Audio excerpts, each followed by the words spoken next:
Let's find out what my guest in the studio has to say about all of that. Editor of Spiked Online, Tom Slater, who joins us regularly on a Tuesday. Good morning to you. Morning. As usual, that's quiet news day. Yep, absolutely. One of those again. This announcement from Nigel Farage came yesterday. We get used to it. We get notice in advance. There's going to be a reform announcement sometime around 11 o'clock, usually on a Monday morning, and they're usually pretty big. Lots of focus on Palestinian state recognition yesterday, though, but much more detail emerging after the press conference that went on. Quite a tetchy performance from Nigel Farage being asked. It's very funny, isn't it, how journalists are very keen on detail about all of reform's policies, care remarkably little about the detail of the amount of money we're spending right now on migrants in this country. Here's the thing that I find fascinating about this, which is that all of the people who are very angry and upset about the announcement of this policy, and yes, there'll be question marks about who it applies to, how you can do it, the legals of it, EU national, all of that. There's loads to work out and what the savings would be. I get that. But, we're years away from an election, so that, those things will come.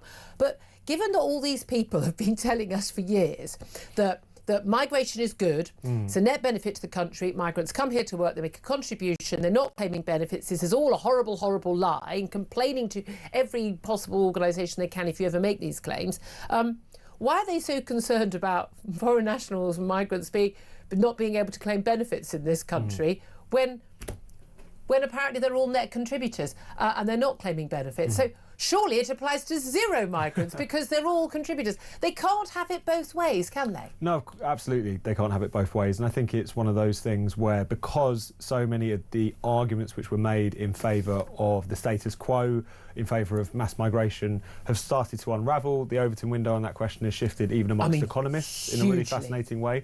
So that's something which makes it increasingly difficult for them to push back. It's not to say that there aren't legitimate questions to be asked about this. I mean, everyone agrees in party politics that dealing with the question of the quote-unquote Boris wave, at its peak, 900,000 net, that's net. Absolutely. So moving towards the question of indefinite leave to remain, I mean, even Labour have, extended the period to 10 years because they're, recognised that fiscally that's a ticking time bomb as much as anything else.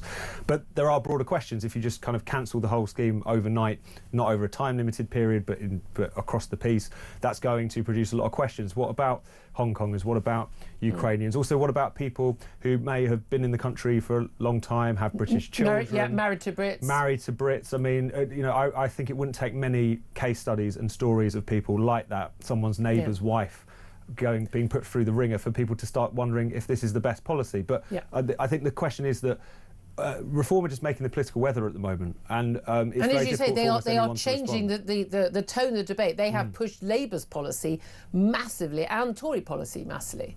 So they're doing us a service just in that, and getting the mainstream, the big parties, back into some semblance, not there yet, but some semblance of reality. Yeah.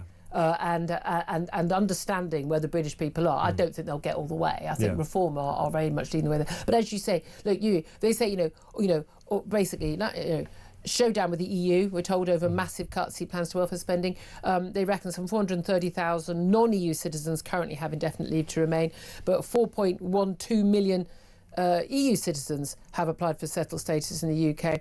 770,000 of whom are claiming universal benefits. Well, again, net contributors from the EU.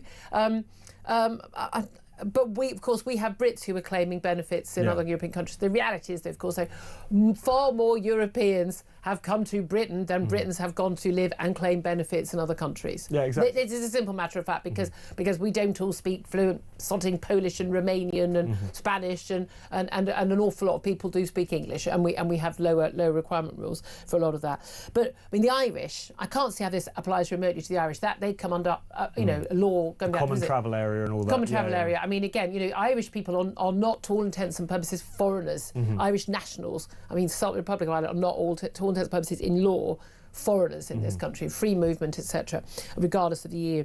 EU, you've got to deal with the Brexit deal, the withdrawal agreement. You're going to have to unpick the whole of that, and it's not just that, oh well, France will stop letting people claim benefits or pensions or whatever, Brits in France. No, you're going to have to unpick the whole thing, and there will be reprisals. There will be trade reprisals going to as well. I'm not sure they're going to be able to unpick that.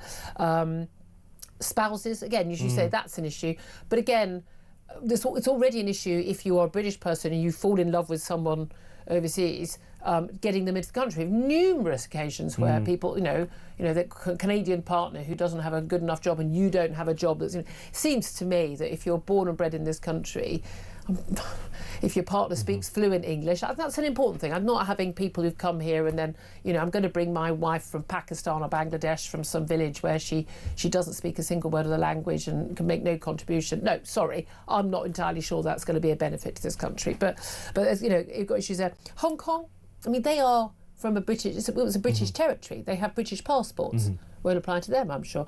Ukrainians, the mums and the children, they were only supposed to be here on a temporary basis to escape the war, so I don't see why they should be eligible for it at all. But even then, there might be some sort of special accommodation which needs to be out. And the fact that those questions couldn't be readily answered, I think, is a problem for them. And I do wish parties would look at the questions. Find someone to ask you the questions in a practice press conference and then have the answers ready. Think it through before. No, exactly. And I'm sure there has been a lot of thought that's gone into this. And the whole question of indefinite leave to remain has been one that's been hanging over the migration discussion for a long time, because of the fact that it kind of does blur the line between migrant workers on one side, applying for visas, coming here to do a job but not expecting much in return from the state, shall we say. You've then got the question of, full-blown British citizens, where there's rights and responsibilities in both directions, rightly so. And then you've got the indefinite leave to remain section. Now, of course, there's going to be a section of them who are, for all intents and purposes, sort of abusing the system, not integrating. Absolutely, that's a clear-cut problem. The issue that Reform are going to have to deal with, there's also going to be a lot of people in that category who, for all intents and purposes, are kind of British citizens in all but name. They are integrated, they do have family, they do have children, spouses, etc. And I think the reaction, whilst people are obviously concerned about migration, want it dealt with, I think they should take a bit of a lesson from what happened with Windrush, where, yes, people wanted a crackdown on illegal migration, but it leads to a situation where people who, even if they haven't got the right paperwork, are by anyone's justification a British citizen, someone who we owe support to. You saw support for that hostile environment policy, it was then called, drop off quite precipitously, even amongst older people who tend to be much more migration sceptical. So it's a tightrope, this issue, and I think that's one thing that in the detail hopefully we'll start to see these issues. But in terms of indefinitely to remain, the idea that people, even if you've already got it, you'd have to reapply. So we're going to reapply, and then that should be part of the assessment. And again, the NHS and all the unions representing healthcare workers saying, oh, we're going to lose a load of people. Well, no, if you're doing a useful job and you're working, but again, here's the thing. It's great that we've got a load of people who come from India, the Philippines, wherever, to come and work as doctors and nurses in this country, but we make a political choice, not an economic choice, not to train up enough doctors and nurses in this country. There are thousands of young people who do their A-levels, they've got grade A's in sciences and maths, they're more than capable of doing a medical degree, and they're not able to because we limit the places, because it's 250 grand to train someone, and then we import people from abroad who then, of course, also need somewhere to live, or there are long costs related to that. We need to, we don't need to rely on foreign workers. I'm not anti-foreign. It's not the xenophobia. It's just I would much rather that a young Brit was able to do the job that they desperately wanted to do in this country, and we didn't bother importing people. We don't need foreigners. In 20 years' time, we would not need to have foreigners propping up our vital health services, because we would be able to train up enough people ourselves. And I do think that we need to get back to the idea that we don't just rely on foreign workers to fill a lot of these roles. And it's been in so many different sectors, public sector, private sector, there's been a desire to kind of plug gaps and to, in some cases at the lower end, to sustain very low wages. And at the higher end, because there isn't the pipeline of people being trained and not going through, whether it's medical school or getting the kind of technical skills that they would need to compete at that level. And so it becomes a kind of palliative. It covers up for those issues but leaves them there. The problem is that if you're going to be serious about this, there does need to be some kind of transition. There does need to be some kind you of can't just do it overnight. We can't suddenly just have enough doctors. But here's the thing. I mean, this has been a sort of kind of a wink-wink deal between the government and big business and big employers, which, look, we'll get these people from over abroad, we don't have to train them up. Lovely, jubbly, they turn up. I mean, I've had this. People, you worked in restaurants and places like that, great, we've got a load of people who've got, university degrees and they're working as waiters here. They're really good at the job, great work ethic, turned up, brilliant. What's not to like, as opposed to some sort of school leaver? It's a Monday and it's raining, I'm not turning up. Well, of course they're employing the 26-year-old Polish, coffee maker. I mean, for goodness sake, it's not rocket science, but we need to have a complete change in attitude in this country in terms of work ethic, in terms of training, and in terms of employers, and doing their bit. But again, we need to help employers do their bit. They can't afford to take a lot of people on. They can't afford to take interns on, trainees on, because they're being squeezed on tax front. This involves such a sort of a mindset change in the whole country, and we need like a revolution. We need a revolution in parenting, in schools, in universities. Here's an idea: maybe some university academics bother turning up to work occasionally instead of doing everything on Zoom. To teach young people so they actually have the qualifications. I mean, our kids are already 2 or 3 years behind. Far East Asia students who turning up. I mean, come on. I mean, American students are a couple of years behind us, but that's nothing to crow about. We need to get our act together. But I mean, whether or not that's correct, because we were talking there about people who maybe are coming from abroad and are they in high worth professions. There's a lot of professions which are very important, things like care work, which are paid terribly, and part of the reason that you do have to rely on foreign labour there is because. And somewhat understandably so. So there needs to be a kind of conversation across the piece as to how much you pay. But that's local councils. They're funding a lot of the people in care works, in care homes, and they only get a certain amount of money from the government to do that. They haven't got the money. People don't want their council tax to go up. They don't want their other taxes to go up, but they want people to be looked after in care homes and people to be paid more money. You can't have it all ways, people. You can't have it all ways. That's the deal. Let's also talk about the big international news of the week, and this is the Palestinian state recognition. We had Macron grandstanding in his Cuban heels as usual, along with the Belgians at this meeting yesterday in New York ahead of a General Assembly meeting in New York. He formally recognised the Palestinian state. We had yesterday the raising of the Palestinian flag at their now embassy. I mean, no provisos, no conditions being put on Palestinian statehood, but absolutely 4 major conditions on Israel, which basically meant that guaranteed not a single hostage was going to be released and there wasn't going to be a ceasefire ahead of this.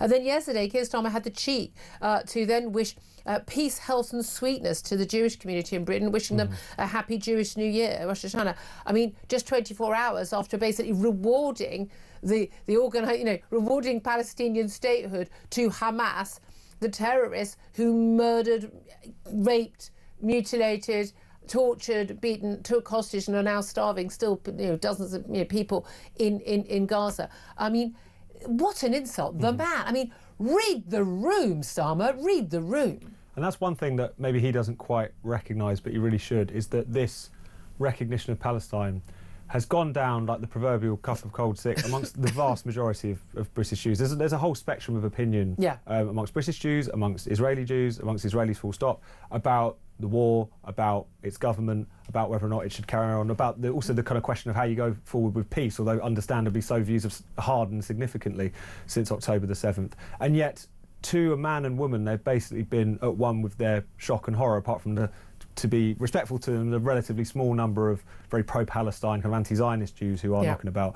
Everyone from the families of the hostages, either freed or remaining there, the British Board of Deputies, through to across the spectrum, there's been a kind of sense that you have just been obviously rewarding Hamas. I mean, the family of Emily Damari, the British Israeli hostage who was mercifully, thankfully returned not too long ago, said that this would be like awarding some territory to, the Nazi Party after the Holocaust. Exactly. I mean, it's one of those things where morally it's so clear cut, and they can bang on about the geostrategic importance of it and so on and so forth.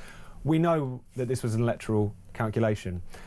Even amongst people who would want to move towards a recognition of Palestine, the two-state solution, should have held back for a long time because of the fact it's a lever you can only pull once. And why are they pulling it now?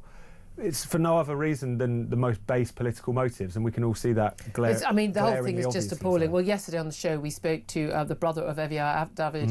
He's the hostage that was filmed, forced to dig his own grave for a propaganda video whilst emaciated, horrific. I mean, he's been kept in the most horrific conditions. Other hostages who've been released who were held with him, he was one of the hostages that was taken out in a car to watch other hostages being released while he was not going to. So taken out of the tunnels, seeing daylight, seeing the release, and then being taken back to the tunnels. He's been kept hands and feet chained. with a bag over his head a lot of the time in a almost dark tunnel, clearly emaciated. I mean, starved, Belston-style levels of starvation. And we spoke to his brother, and he said, do you think this is going to bring peace, Keir Starmer? I mean, tell that to my mother. Tell that to my mother to her face. I mean, it's just so obscene.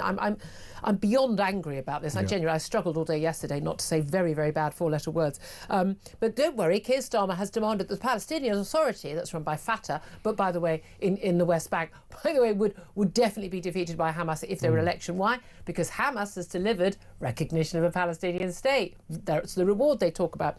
But he's demanded that the Palestinian Authority stops paying terrorists for killing Israelis. They literally have, it's not like something they do on the sly, they literally have a ministry that pays the martyrs who kill Israelis.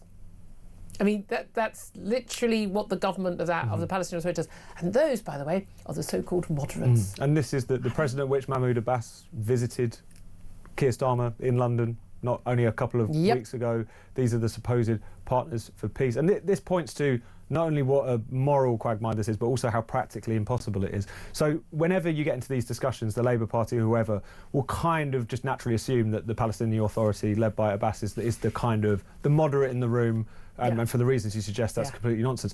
But the Palestinian Authority also commands so little respect. They haven't had an election in, 2 decades because of the fact that they are fearful and know, basically, that they would lose it. The fact that you've got Hamas, who are not only obviously in control of Gaza, but increasingly popular across the West Bank, not least because of the fact that by dint of the way in which the West has reacted... And not despite the massacre, because of the massacre. It's vindicated their whole approach. And how could it not, given how everyone has responded? So it just shows morally, practically, what a nonsense this is. And depressingly, I do wonder if deep down he knows that this is just Britain kind of virtue signalling from the edges. If anything, it has made Britain more irrelevant to what happens next in that part of the world. Made us more at risk is what I think it's done. Let's also talk about something else, because Donald Trump, he's going to speak at the UN this afternoon, and will no doubt raise this issue. He and, of course, the Israelis, very, very clear, didn't attend various events yesterday at the UN because of these announcements. But he did make an announcement yesterday, standing alongside his health secretary, Robert F. Kennedy Jr. And he's urged pregnant women in America not to take paracetamol, claiming there's a link with autism. Now, this is something that RFK has talked an awful lot about. There is no proof in it. There have been some studies that suggest a correlation. They've not been able to establish a causation. Many other studies that have shown that is not the case. Bearing in mind, RFK is someone who's signed up to the whole MMR jabs, linked to autism. This is a complete lie spread by Andrew Wakefield. I mean, it's a lie, end of. Deliberate, known lie. He faked the research, absolute lie. And now they're pushing this. Now, basically, when you're pregnant, I mean, my God, you get told what you can and can't. I had a waiter once telling me, you shouldn't order smoked salmon. It's like, a little less medical advice from you and a little more bringing of the food will work out better for your tip, mate.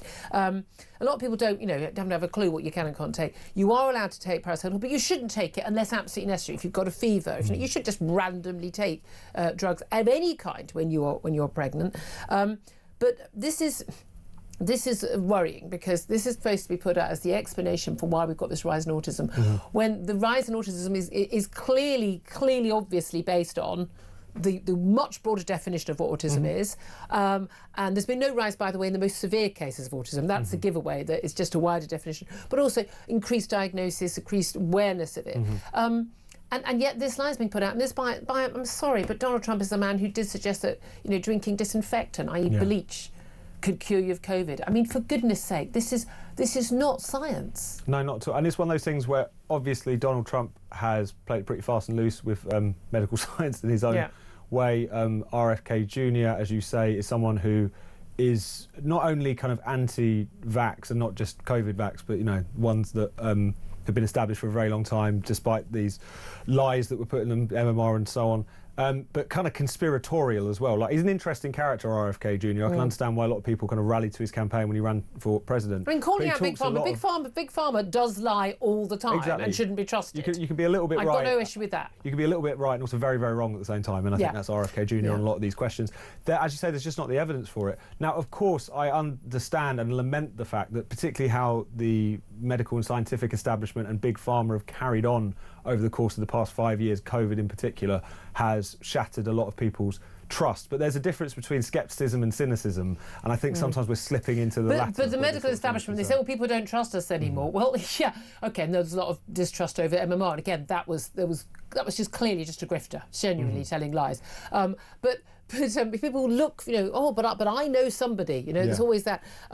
But I mean, if the medical authorities and the scientific establishment, and even I asked, bodies like the MRHA and people like that, if they had not lied to us repeatedly, chief scientific officer, chief medical advisor, they told lies. They told absolute lie. Now, if you go back to what they said in March 2020, they were actually telling us the truth before we did the lockdown. But when they told lies about, the efficacy of masks, no, there's no evidence whatsoever that masks prevent spreading the disease or you getting the disease. They told us that children should be jabbed and young people.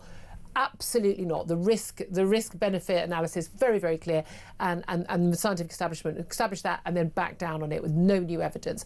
A load of what they did in schools, again, no evidence for any of it at all. The arguments about pregnant women not taking the jab, some big question marks there, telling us that the jabs would they prevent spreading of the disease, spreading of COVID. There had been no evidence for that whatsoever, and basically the main reason I took the jab, even though I'd had COVID already, because I had elderly parents who were a bit unwell, and I thought it was a responsible thing to do. They told lots of lies. You can't tell a load of lies that have no evidence whatsoever behind them, no scientific evidence at all, and then say, oh, but you should believe us now. They have brought this on themselves. The trouble is, when it comes to things like people not getting MMR for their kids and other jabs that people aren't getting for their kids, vital childhood jabs which save lives, we are going to see children getting seriously ill and children dying because of that. Yeah. And that is unforgivable. It is absolutely, and that's something that we need to bear in mind here. I think the thing is that you don't want to flip from one set of people pushing nonsense to another set of people pushing nonsense. Exactly, completely.